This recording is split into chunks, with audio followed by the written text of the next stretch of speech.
one and all. Welcome to, what day is it going to be for this? Day 28. We're near the end of Evergreen month. This is where we focus on the Evergreen mechanics of the game of Magic Gathering as Wizards has defined them.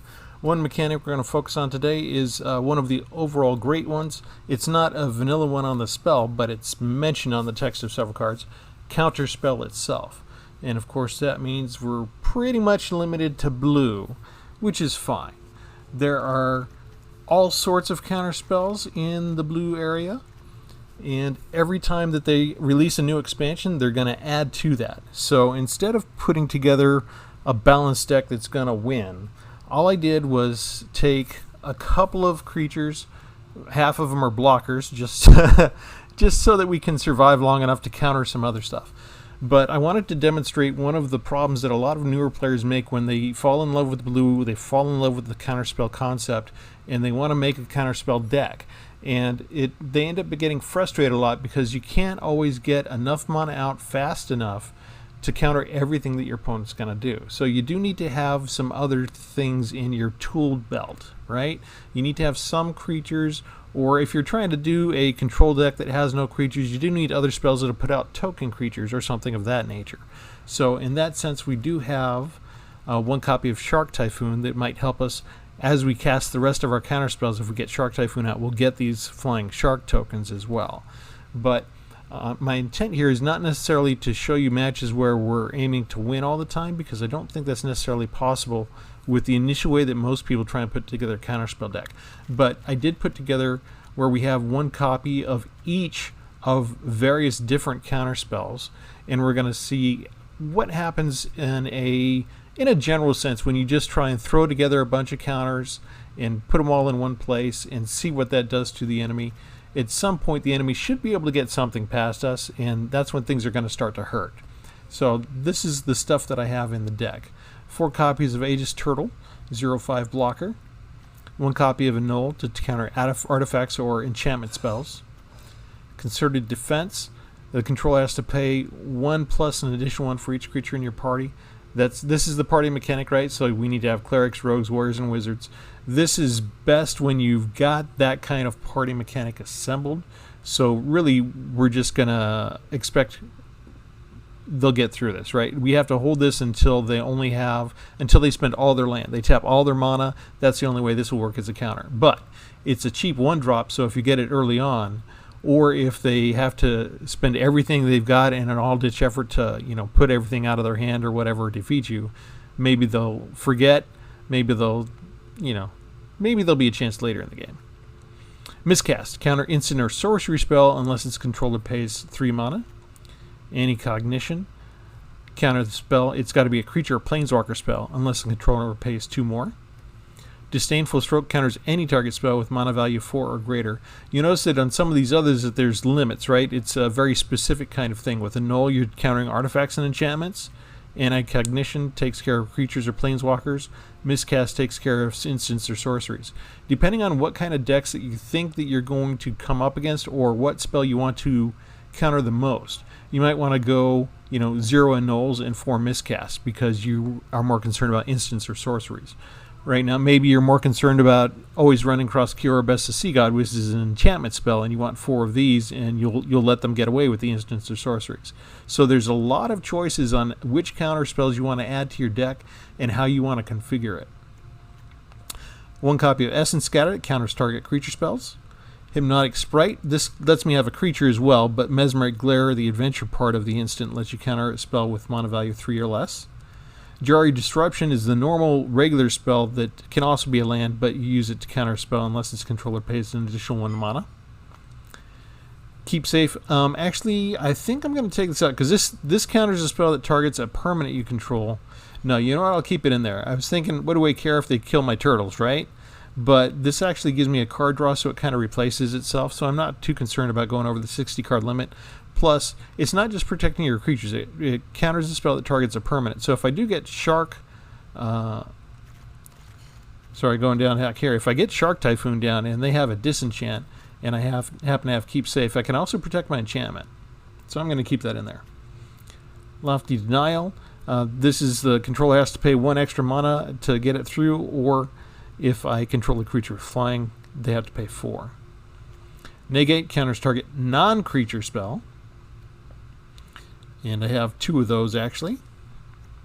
1 copy of Reject. The controller has to pay 3 to stop it from being countered. If this spell is encountered, you exile it. Test of Talents is from the Strixhaven expansion. You counter the instant or sorcery and go into the graveyard, hand, and library, and you get to exile all of that particular type of card you just countered. Animating Fairy, another adventure card. The Bring to Life part of it, you can target a non-artifact creature. And I don't know if this will become necessary or not. Probably not. I don't have any artifacts in here. But this is one of the few cards that's not a counterspell because I do want to have some additional protection against flying. Cancel, just counter target spell entirely, so no matter what the spell is. Convolute, they have to pay 4 more to get through. Didn't say please counter their spell and the mills 3 cards from their deck. Mystical Dispute, if it targets a blue spell, it only costs 1 blue mana instead of 3 mana, and you counter the spell unless they pay 3. Neutralize, you can counter the target spell or you can cycle the card. Saw It Coming is from Kaldheim. You can foretell it, so it make it cheaper. It's a counter target spell. Whirlwind Denial. This works on both spells and abilities, so you counter it unless its controller pays 4. This is a good one to keep in stock for actually spell abilities. So not when they're casting the initial spell. Maybe you let that one go. Maybe to continue on and do other things. And when they don't have 4 mana left, and one of their, say, one of their enchantments or one of their creatures has an ability that's going to do something really devastating to you, then you can play this on that.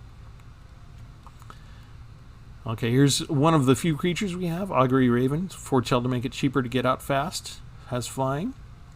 Charix the Raging Isle, that starts as a 0/17, but the more islands you put down, you can pay 3 and give him strength equal to the number of islands you control, so he gets stronger the more lands you put down. When Memory Drains, so you can counter a spell and scry at the same time.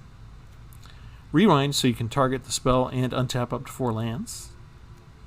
Air Elemental, this is another flying creature. You notice most of the other creatures, I have the 4/0/5 chump blockers for the ground pounders, and then the rest of my creatures that I put in are flyers to give me air cover. Voracious Greatshark is a flash card. It's also a creature, 5/4, but when it enters the battlefield, you can counter a target artifact or creature spell. Most people know Shark Typhoon. This is where you can cast a Shark with a cycling capability. You cycle the actual enchantment card and create an XX blue shark creature. So if you want a 4/4 creature, you need to have 6 mana total. Or you just cast the enchantment for 6, and then anytime you cast a non-creature spell, you get to keep get a flying blue shark token. Sublime Epiphany. This is a counter spell, and it's got you need to pay 6, so it's one of the more expensive ones, but it's also one of the more devastating ones because it's got 5 different effects that you can do, and hopefully we get to use that. And finally, Thassa's Intervention. You can use it for 2 different ways. You can dig into the top cards of your library and put 2 of them into your hand, or you can counter target spell unless the controller pays twice X. So that gives us a little bit of flexibility. If we get to a point where we don't need to use it as a counter spell, we can use it in another way. And the rest is lands. Alright, we do have 1 copy of Mystic Sanctuary, so if we have a good counterspell that was really effective that we want to bring back, we can put this land down and then take one we've already used in our graveyard and put that counterspell on top of our library. Alright, that's what we're going to do. That's the plan. We're going to see, hopefully we're going to win some matches, but I have a sneaking suspicion that the deck's actually not going to fare too well. But we're going to show you the various types of counterspells that there are. We're going to try and use as many of them as we can get away with. And we're going to show you some of the growing pains and frustrations that come from trying to make a good counterspell deck. In the meantime, if you're liking what you're seeing, hit like. If you want to, also hit subscribe. Thanks. Let's get into the games. Atreyu from the Neverending Story. I like all the various names that the opponents come up with. Gives me nice flashbacks to my childhood sometimes.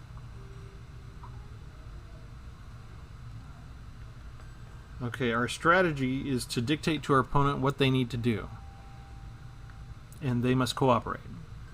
So, for example, the first spell that they're going to do No, you went too fast. I didn't want you to cast one at the very first. See, there we go. He's got Menace, too. Gee whiz. Let's see. Pay life to create a treasure token.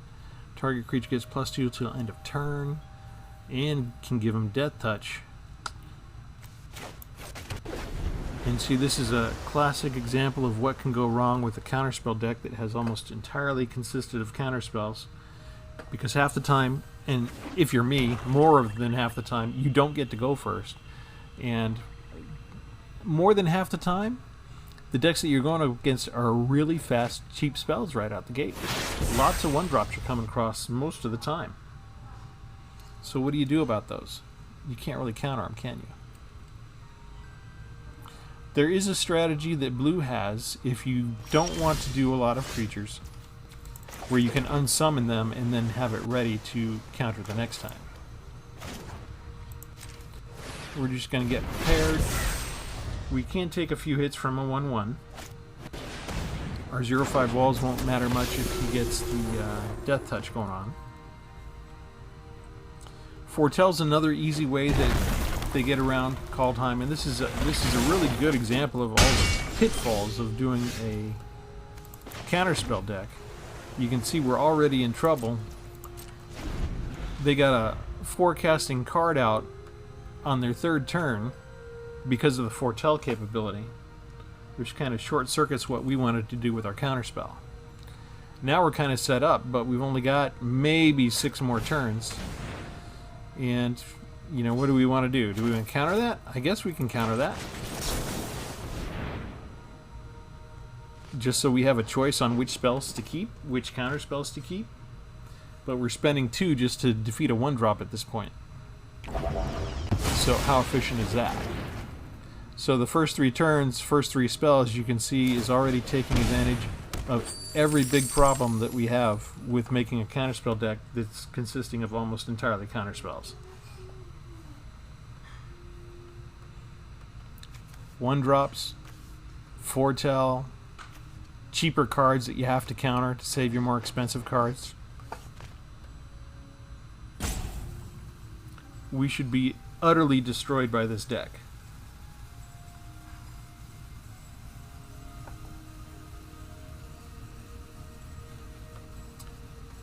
Although for someone who's mostly tapped out, he's taking a long time thinking about stuff. It's not hard to swing over and hit somebody in the face. Not in this game. He's wondering if he should use his treasure for something. If he saves it and uses the treasure here, he'll get Death Touch for any particular target creature, but this one already has Death Touch, and I have no creatures on the board, so you don't really need to worry about giving creatures Death Touch right now. That may be why he's thinking, oh, maybe I just use my treasure for something else. But man, was that a lot of time thinking about that. In the meantime, we only have about 10 creatures, so it is entirely possible that we're just going to be dead because none of our creatures are going to come up in time. Okay, which one do we want to get rid of? He's got 1 mana, so we can't use Jwari Disruption. It's not a forecast spell. We can use Memory Drain.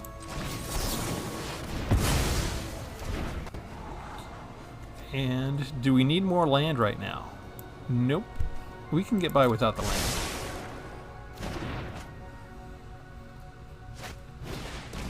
Reaper's Talisman. We tapped out to counter the 1 spell, so we couldn't do anything else. Now he can attack with a single player, gain life while we lose life. We can't stop foretelling. We can't stop his attacks. We got no creatures. So, you know, one of the first things that we might do, let's just counter this way because it's a creature spell. One of the things that we might do to shake up this deck a little is to include a couple of unsummoned spells so that if he gets something on the ground, we can toss it up and maybe we'll have a better chance to counter it at a later date. That has drawbacks too because you're using 2 spells to counter 1. Again, not necessarily the most efficient way to get things done in Magic. He must have really wanted the Reaper. He's sorry to see it go. He's trying to hold on. That took a long time. You're playing black. I know you don't have counterspells to my counterspells. Just a couple more turns and nothing that we're able to do.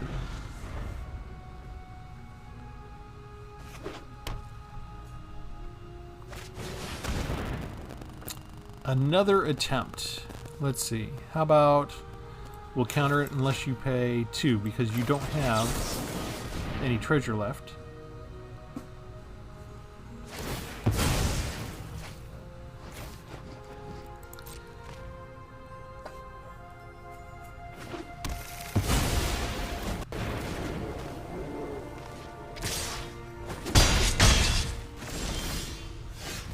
And we still never got a creature that we wanted. So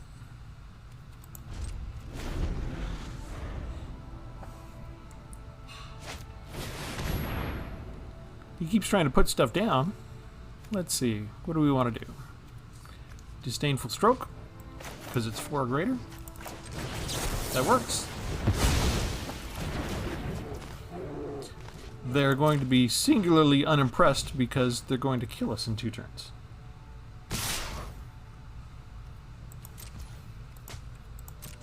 I'm not sure why he bothered to bring down the talisman if he wasn't going to use it.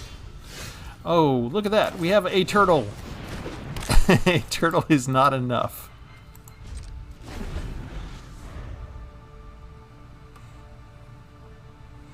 So you can see all of the counterspells worked really well.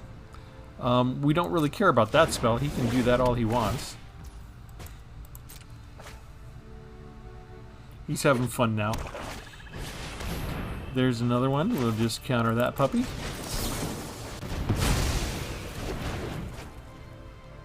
You notice we were never able to really use Jwari Disruption because there was always 1 spare mana. So Jwari Disruption is only good at the very beginning of things. And with that, you can see how easy it is when you fall in love with Counterspell. You can't just rely only on counterspells. The same thing is usually true for mill decks and discard decks, removal decks. Nothing can ever really be pure 100%. You can't do 100% mill, 100% removal, 100% discard. It's always got to be some kind of balance in order for it to be successful. So we'll go back and we'll tweak this deck a tiny bit and see if we can make it a little bit better and just kind of show you how to build a good counterspell deck that has that better kind of balance. Okay, as predicted, we were soundly thrashed in our first outing because it wasn't properly balanced. So we're doing okay as far as the mana curve. Maybe we have a few too many 2 mana spells.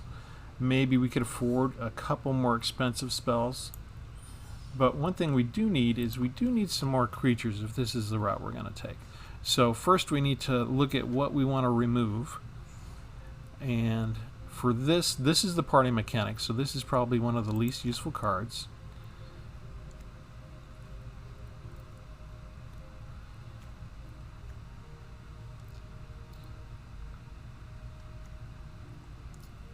I'll keep Jwari Disruption just because even though it's situational and it doesn't get used as a counterspell quite a bit, it does have some flexibility in giving us the 1 additional land drop in case we end up being starved for land. Sometimes that does make a difference. We might have some more flyers that we put in the deck, which would make this more powerful, but you really want to have Lofty Denial in a deck that has a lot more flyers, because you just can't count on this card being available to you when you have flyers. Sometimes it's one or the other, so it gets cut.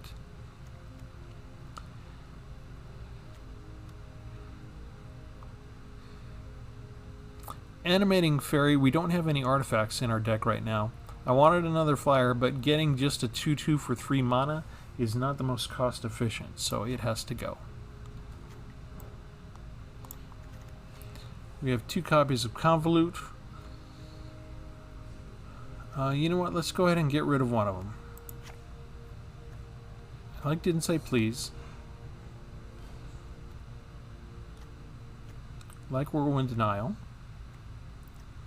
I like Memory Drain. I like Rewind. Okay, so we cut out 4 counterspells, and that gives us room to do 4 other things. So one of the first things is one of the things that I was mentioning, Unsummon. Okay, we can return a target creature to its owner's hand. So if they're coming at us with something early on and we don't think that we want it around, or they have a cheap character that they get out at first and then they pump it up so it's like a 5/5 or an 8/8, then maybe we can unsummon it and ruin it. Okay, so let's put 2 of those in, and that gives us a chance either to survive for just a little bit more or just to bump it back into his hand and then have our discard ready so the next time he brings it down, not discard, but counterspell. So that way we can counter it next time it comes down. So we've got 2 of those. Now we've got room for some other creatures. And the question is, we've got a bunch of 0/5 chump blockers. So now we want to think about what else could we have that's maybe gonna be useful later. You look at things like Eidolon of Philosophy. That one actually has 1 point of damage, so you can stop the cheap 1 blockers if you're kind of up against mono red. But it's not very survivable, and what are the odds it's going to last long enough for you to get 7 mana down? Not likely, not good enough. So here we have Giant's Amulet. In order to make it a creature, it would be a good creature if we got it down, but it's going to take a while because we'd have to pay the extra 4 to get the Blue Giant Wizard. But we could have it as a nice 4/4 hexproof chump blocker. So we're going to try that and see how it goes. We would like something that we could actually attack with at some point. So not more 0/4 runes. You see Wall of Runes quite often in a lot of decks that have a lot of discards because it's a 0/4 and you get to scry as well, which can be useful. I want something that actually has a little bit of damage to it at least. Fairy Vandal would be good if we had other draw cards in the deck. A lot of the blue decks, they're very good at draw card advantage. We don't have too much of that in the counterspells that we're using, so it's not quite applicable here. For the same reason we wouldn't do Frantic Inventory, because it's best the more copies of that card you have to do the drawing.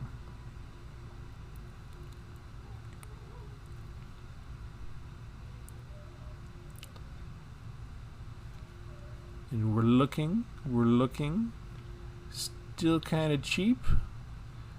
There is Sworn Guardian. It's 1/3, not quite the best yet. 3 is still too easy to take out, so we probably want to get a little bit tougher. We do have Vantress Gargoyle, but they can't attack unless the defending player has 7 or more cards in the graveyard, so we'd have to wait a while on that. Can't block unless you have 4 or more cards in hand. You know what, let's go ahead and try it just to see how it does. And again, we're not expecting the biggest things from this particular deck configuration, but we should put on a slightly better showing because we've gone, technically we still have 10 creatures, it says. But we've mixed things up so it's not entirely 100% counterspell, and we've got a couple of different things, a couple of tricks that we put in there. So let's see how this works next. Okay, we're going to do another tweak. And I'm going to add in another crab that's mostly a chump blocker, but it's got 2 power instead of 0. And we want to do an enchantment, I think. This one will be kind of removal. One with the stars. We can take a creature and turn it into an enchantment. As long as it doesn't have a persistent effect, that's a good removal. With that, we need to try and remove a couple of counterspells. So the one that we ended up holding the most was Miscast. That's only good against instants or sorceries. And you know what? We already have Tested Talents, so we'll get rid of Miscast. We'll keep Tested Talents. And we should get rid of one other one. So let's go ahead and get rid of... Let's see.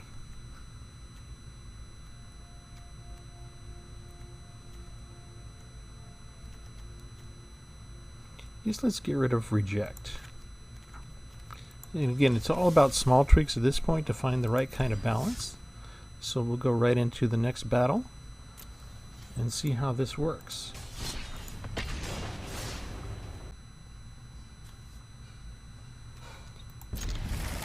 Alright, we got some lands.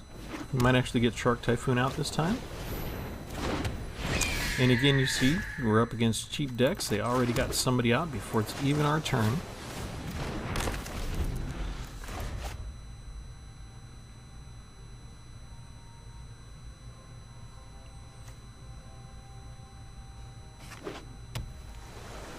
How much do they need? They need 3 to do the venture into the dungeon. This could be some counterspell stuff going on as well. And we start to wonder if maybe we have too many of the 0/5 chump blockers. Shuffler's playing poker with us. Behold the twin turtles. Fear their power.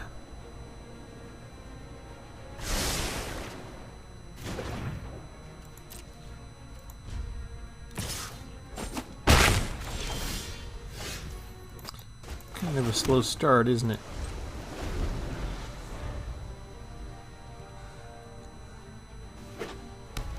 We were already heavy on 2 drops, though.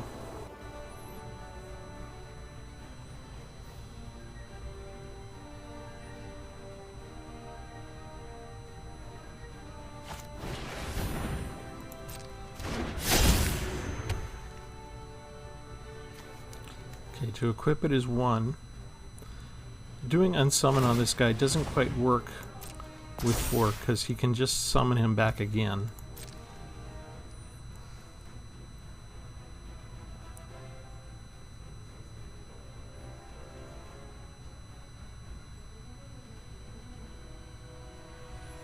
We're going to have to wait till we have 5 mana, so if we want to we can unsummon and then we can counter it.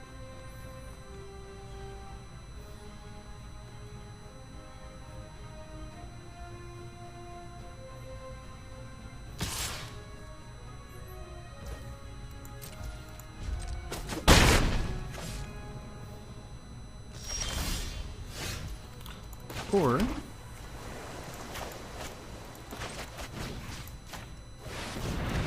can do that. Part of our issue is he might still be able to venture into the dungeon each time.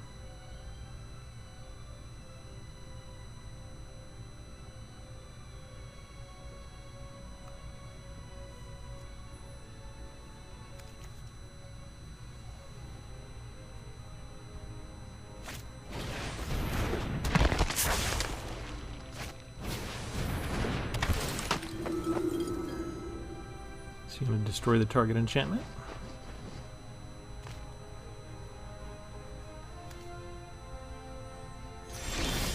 He's not. He chose to gain 2 life. Interesting choice.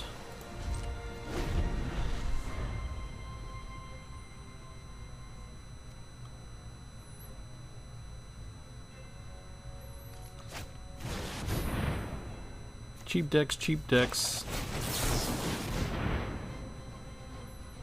Too many flyers already.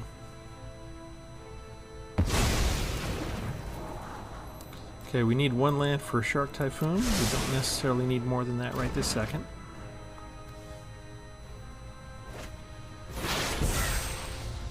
That's a good card to go in handy with the foretelling.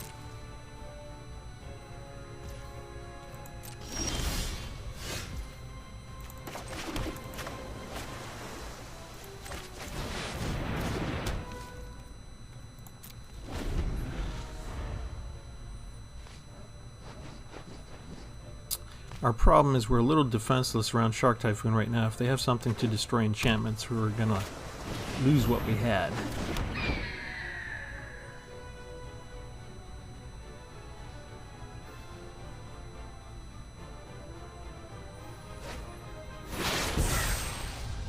He does like his foretelling though, doesn't he?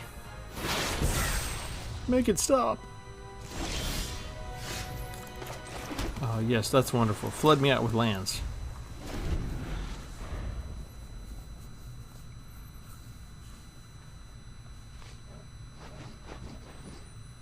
You see there's not much room for error here. He's got a bunch of cheap cards, he's got 5 lands, and instead of getting more spells, I've got 2 additional lands. That does give him the advantage.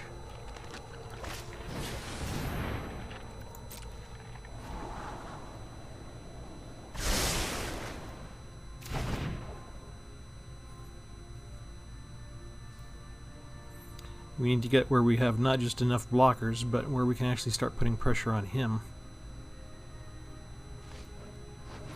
I'm not sure why he's not using the ability of Ranger's Hawk to venture into the dungeon. He could with his spare mana.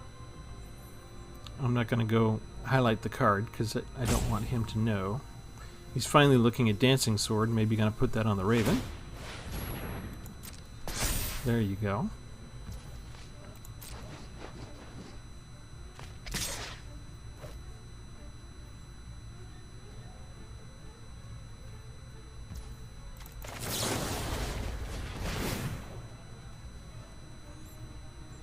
We have our first baby shark.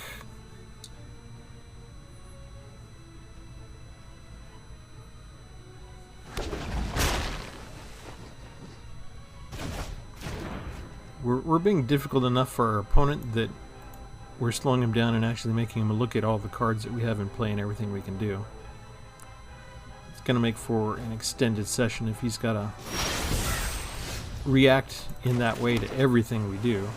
But in the meantime, we can actually attack Virgin and start to whittle him down. How long will it last?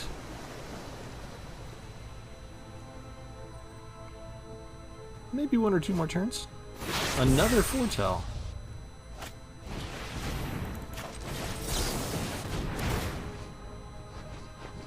Another shark.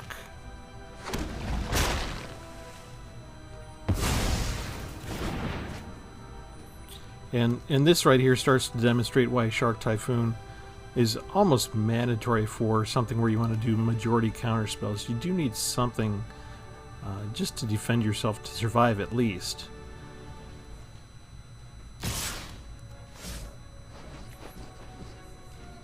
I think I only have 1 copy of this right now too.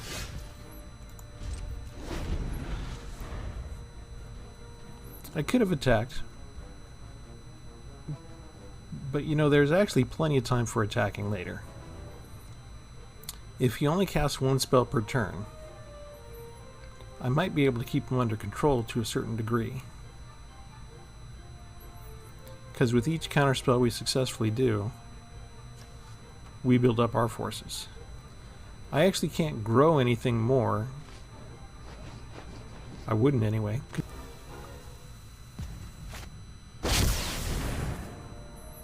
Starsheim Unleashed.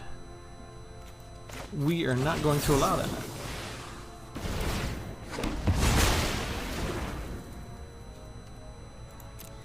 We don't have any additional spells, so it doesn't matter to untap the lands. We can't use them for anything else. And look at that, our deck worked. Just a couple of minor tweaks, and suddenly we're starting to look good. Let's continue on, and we'll just continue without tweaking any further. We'll see if it holds up again.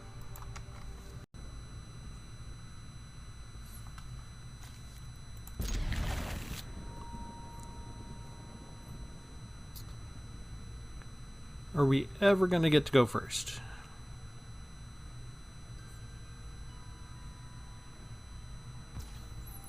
We get to go first. Ask and ye shall receive. Alright, we have a Jwari Disruption. Will we get to use it? We do. We get to make good on our Jwari Disruptions for a change. That's a rarity we shall rejoice in.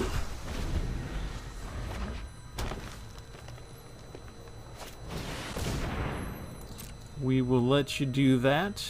We may come to regret it later.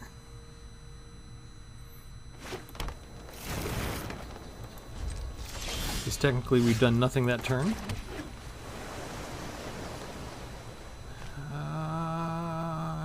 Yeah, we're gonna do nothing again. Because we think you may want to try something. With 5 lands. Battlecry Goblin. Do we care about that?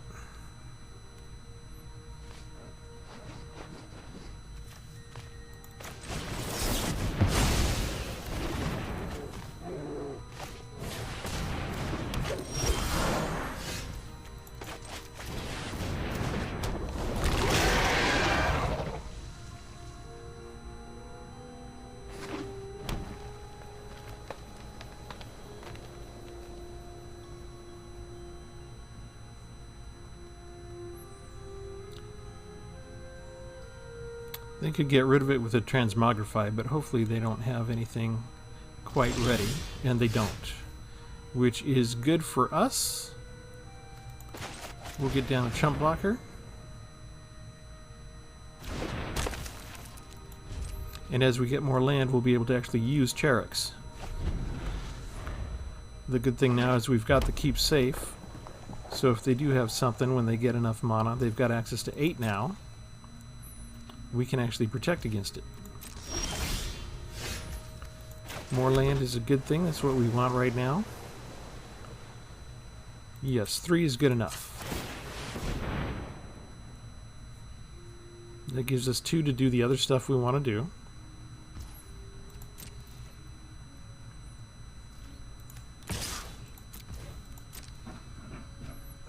I don't run across Charix as an opponent that much, I've got to say.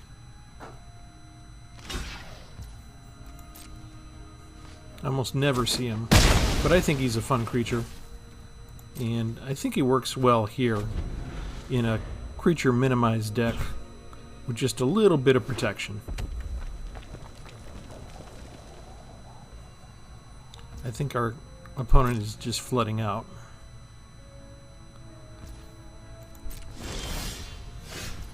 Who wants to waste their stuff on a 0/5 Chump Blocker, right?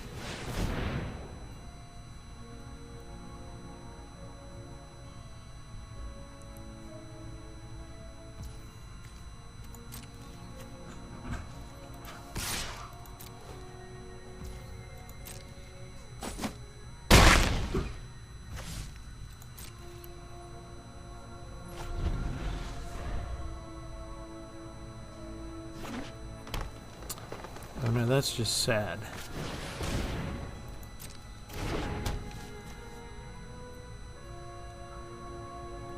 Yeah, that card's a little late, I think.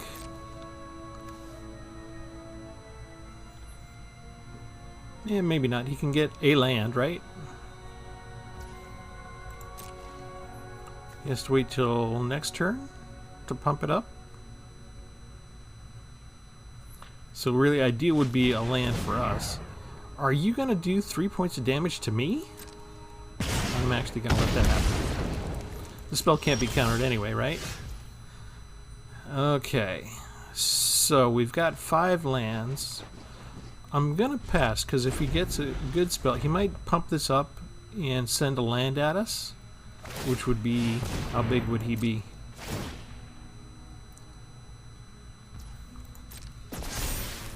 (9/9), which is not the biggest threat to us, but he may want to use it as a blocker.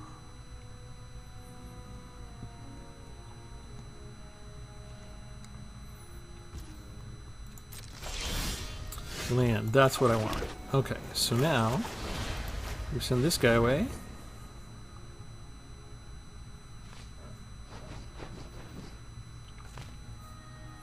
If he has something like a Snakeskin Veil, he could protect against that. Otherwise, we get another hit in with a stronger Charix, because we got an extra island now. And this is something we wouldn't have been able to do with the first version of the deck because we didn't have Unsummon in it. So Unsummon is not quite a counter spell, but in many of the ways it count, it is a what you would call a counter. And it is a spell.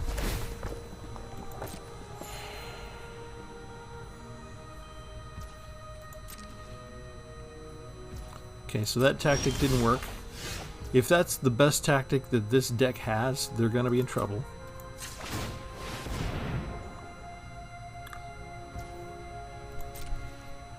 There's no reason for me to hardcast Shark Typhoon because this is working so well. And if you can't counter this, it's game over. But you start to feel good when you look at all the counter spells that we have at our disposal, the creature protection, plus the chance to still do something more to get other creatures down in case he does get rid of him. So at this point we start to just feel really, really comfortable with the entire match. And this one even better than the last one. You can kind of tell when the cards do cut your way, it works nice. And that's Counterspell for you. We're going to leave it there. Always make sure to subscribe so you can check it out when we come out with new material, because with us, there's always another deck right around the corner. Have a good one.